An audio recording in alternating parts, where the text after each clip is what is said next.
Well, this says it all, mayhem in the broader markets, because frankly, if you look at the index, and yes, the index too, has looked very wobbly today, 1.5% below 22,000, and a lot of stocks falling like 9 pence really.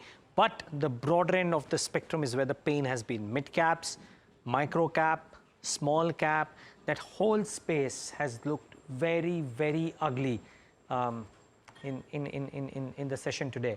In about 6 days, the small cap index has lost 10% of its market value. And that tells you a story or two really about what's really happening. Bring up the Nifty 50 heat map and you will see the sea of red, very little green. I mean, to an extent, some of these financials held out because they've corrected in the recent past or not moved anywhere.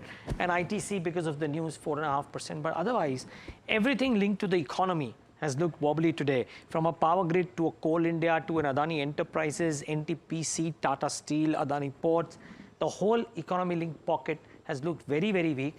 And on a day when, Reliance and some of the others correct and are amongst the top losers by weight on the index, very little that the index can do. But the broader end of the spectrum, if you see, or if you just look at the sectoral performances once, and then you look at the BSE 500 top losers. So this is what sectorally happened.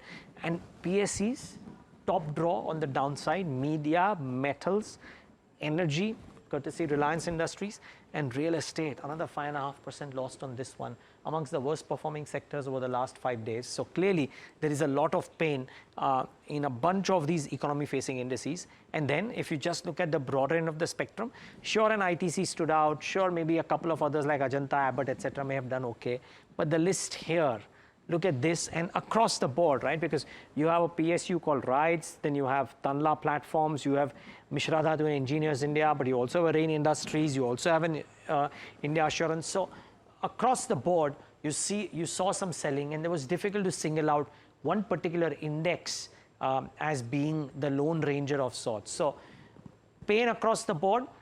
The last point that I want to make is some key levels like some quant indicators or the Nifty PCR are indicating that maybe, just maybe, we are a tad bit oversold and there might be a chance that there could be a bounce. Does that bounce get bought into? Difficult to say that, but just keep that in mind. I've not highlighted too many other stocks because frankly, you look at the mid cap and the small cap list of companies and you'll only see pain there. So that notwithstanding, the only thing to look forward to is whether there could be a bounce in a session or two, and will that bounce get sold into.